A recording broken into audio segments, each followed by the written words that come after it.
Film की शुरुआत होती है 5000 बीसी से, जहाँ पर सेलेस्टियल को दिखाया जाता है जिसने सूरज को और पूरी कायनात को बनाया। ज़मीन भी इसी की रचना है, लेकिन जब धरती पर इंसान आए तब यहाँ पर डीप स्पेस से कुछ खतरनाक डेवियंस भी आ गए। इसीलिए सेलेस्टियल्स ने इंसानों को बचाने के लिए अपने 10 सुपर हीरोज़ को एक स्टारशिप से धरती पर भेज दिया, जिनमें एजेक, थीना, सरसरी, एक्रीज, फेस्टोस, गिलगैमेश, ड्रंक्स, किंगो, स्प्राइट, मकरी शामिल हैं।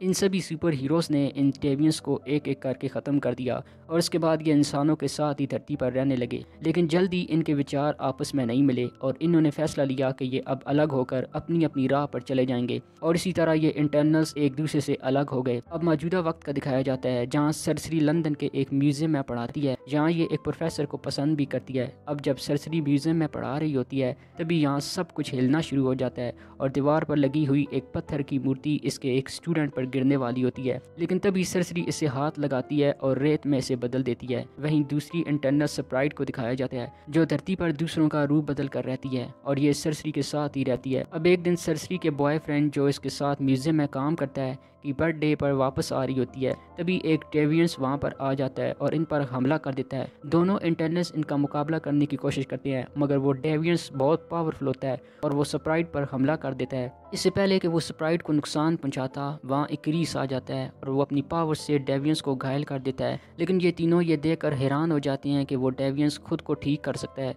क्योंकि इससे पहले किसी डेवियंस के अंदर ऐसी पावर्स नहीं थी।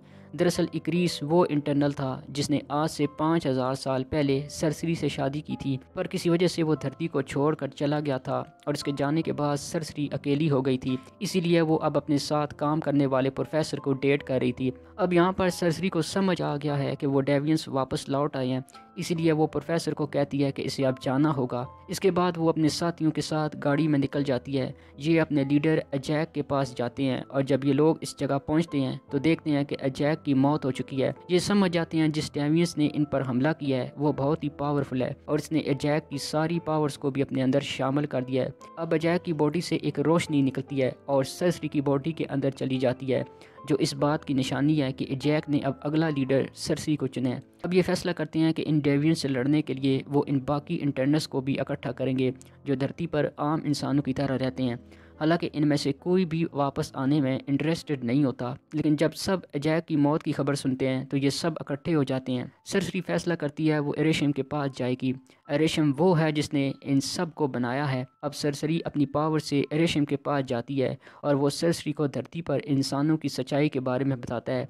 वो कहता है कि हमने धरती की कोख में सेलेस्टियल का बीज बोया है, जिसे पूरी तरह से फलने में 7000 साल लगते हैं। जिस तरह से पेड़ पौधे एनर्जी के लिए सूरज का इस्तेमाल करते हैं, इसी तरह से सेलेस्टियल को एनर्जी इंसानों के जीवन से मिलती है। इसने सबसे पहले डेवियंस को बनाया था, लेकिन वो बहुत ज़्यादा खूंखार हो गए थे। वो धरती से जीवन को ख़त्म करने लगे थे, इसलिए हमने तुम इंटरनल्स को बनाया। अब क्योंकि सेलेस्टियल को धरती की कोख में रखे 7000 साल हो चुके हैं और अब इनके बाहर निकलने का वक्त आ गया है और वो धरती से इंसानियत का खात्मा कर देंगे। दरअसल एरेशम खुद भी एक सेलेस्टियल है और वो अपनी नस्ल को बढ़ाने के लिए इसी तरह से प्लेनेट का इस्तेमाल करता है। सरसरी को सच पता लगने के बाद बहुत दुख होता है, क्योंकि वो पिछले 7000 साल से धरती पर है और वो नहीं चाहती इंसानों का खात्मा हो, और वो ये सच अपने साथियों को बताती है। अब इसके लिए वो अपने एक साथी को ढूंढने अमेज़न के जंगलों में जाते हैं जिसका नाम ट्रिंक होता है। रात के वक्त अचानक डेवियंस और इनका लीडर इन इंटरनल्स पर हमला कर देते हैं। सरसरी अपनी पावर से एक डेवियंस को पेड़ में बदल देती है,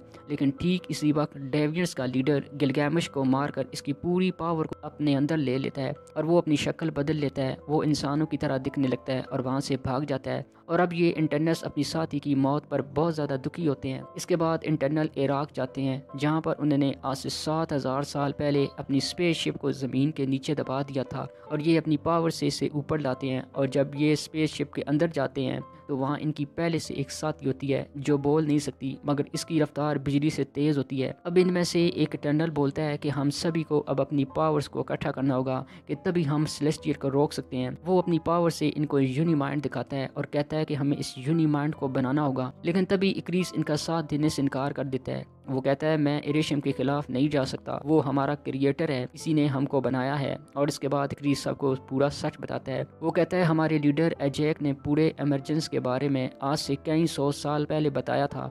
इसके बाद मैं चला गया और आज से 6 दिन पहले जब मैं लौट कर वापस आया तो इसने मुझसे कहा कि हम एमरजेंस को रोकना होगा, यानी सेलेस्टियल को धरती की कोख से बाहर निकलने से रोकना होगा। लेकिन मैं किसी भी कीमत पर अपने क्रिएटर को धोखा नहीं देना चाहता, तो इसलिए मैंने लीडर अजैक को डेविएंट्स के आगे फेंक दिया था और डेविएंट्स ने इसे मारकर इसकी सारी पावर्स को हासिल कर लिया है। यहाँ ये सुनकर सभी को बहुत दुख होता है कि अजैक की मौत की वजह इक्रीस है।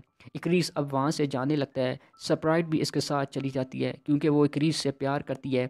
इनके जाने के बाद किंगो भी चला जाता है और कहता है हम इक्रीस के बिना कुछ नहीं कर सकते। इसके बाद बाकी इंटरनल्स अपनी स्पेसशिप लेकर इंडियन ओशन जाते हैं जहाँ वो लावा फट रहा होता है और यहीं से वो सेलेस्टियल निकलेगा। इक्रीस और स्प्राइट इनकी स्पेसशिप को देख लेते हैं और जब ये इंटरनल्स अपने दिमाग की पावर से इस इमरजेंस को रोक रहे होते हैं तो इक्रीस इन पर हमला कर देता है और अब इन सभी इंटरनल्स के बीच में आपसी लड़ाई होती है। सरसरी इस लावे के पास पहुंच जाती है कि तभी इस पर स्प्राइट हमला करके इसे जख्मी कर देती है। इससे पहले कि वो सरसरी को और नुकसान पहुंचाती, ड्रिंक आकर इसके सर पर मारता है और वो बेहोश हो जाती है। वहीं कूफा के अंदर थीना डेविएंट्स के लीडर से लड़ी होती है और वो अपनी 2 खतरनाक हथियारों से इसे मार देती है। वहीं धरती की कोख से सेलेस्टियल बाहर निकलना शुरू हो जाता है। सरसरी इस पूरी जगह को अपनी पावर से मार्वल में बदलना शुरू कर देती है ताकि पूरी जगह जम जाए। तभी इक्रीस सरसरी को रोकने की कोशिश करता है, लेकिन तभी इसे वो पल याद आते हैं जो इसने सरसरी के साथ गुजारे थे।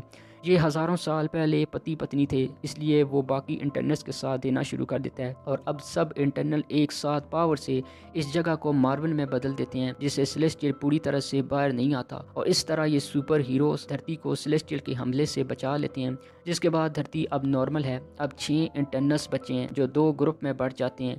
3 धरती पर रह जाते हैं और 3 स्पेसशिप में बैठकर निकल जाते हैं और आखिर में इरेशम जिसने इंटरनल्स को बनाया था इन धरती वाले 3 इंटरनल्स को कहता है तुमने एक सेलेस्टियल को मारा है, इसकी सज़ा तुम लोगों को मिलेगी। और इसके बाद वो इन तीनों को सिमुलैरिटी में ले जाता है। फिल्म के मिड क्रेडिट सीन में दिखाया जाता है कि बाकी 3 इंटरनल्स के पास 2 लोग आते हैं, पिप और ट्रोल, जो इनकी मदद करना चाहते हैं और फिल्म यहीं पर ख़त्म हो जाती है।